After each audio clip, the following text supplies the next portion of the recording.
फिर हम आपको एक तो चीज बताए थे लास्ट क्लास में कि there is a difference between a provision and a liability, although provision itself is also a liability. मैंने बोला था a provision is a liability which can be measured by using estimates, and a liability is a liability which doesn't involve measurement. जैसे मैं बोला provision for tax, provision for gratuity. आपने gratuity नाम सुना? किसको मिलता है? बोलो बोलो, किसको मिलता है?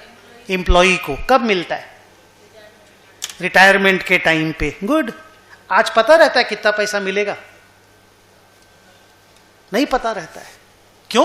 क्योंकि रिटायरमेंट में उसका जो सैलरी रहता है ना, उसके बेस पे पता चलता है कि कितना मिलेगा। It depends on two things, number of years of service and salary at the time of retirement. तो आप कितना साल सर्विस करके रिटायर करेंगे वो भी फ्यूचर में पता चलेगा, और जब आप रिटायर करेंगे उस वक्त आपका सैलरी कितना रहेगा वो भी फ्यूचर में पता चलेगा। कोई आदमी 15 साल के बाद रिटायर किया, कोई आदमी 20 साल के बाद रिटायर करेगा, दोनों का gratuity amount will be different. कोई गरीब आदमी जिसका सैलरी 25,000 है वो रिटायर करेगा, और एक आदमी जिसका सैलरी 50 लाख रुपया पर मंथ है वो रिटायर करेगा, दोनों का gratuity amount will be different, because gratuity depends on two things.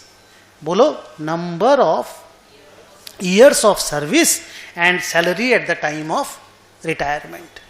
तो ये सब जो ग्रेचुइटी फ्रेचुइटी टैक्स वैक्स वगैरह होता है ना, उसका प्रोविजन बनाना पड़ता है, एस्टिमेट करके लिखना पड़ता है। लेकिन लोन को एस्टिमेट करने का दरकार थोड़ी है। अगर आपने 2 लाख रुपया का लोन लिया, अगर आपने 2 लाख रुपया का लोन लिया तो या liability will also be 2 lakh. You didn't estimate it because you know exactly this is the amount. 2 lakh is the liability, but gratuity आप कितना प्रोविजन बनाओगे that will require lots of estimates. तो प्रोविजन और लाइबिलिटी में क्या फर्क है हम आपको समझाया था पहले भी, आज एक बार और समझा दिए।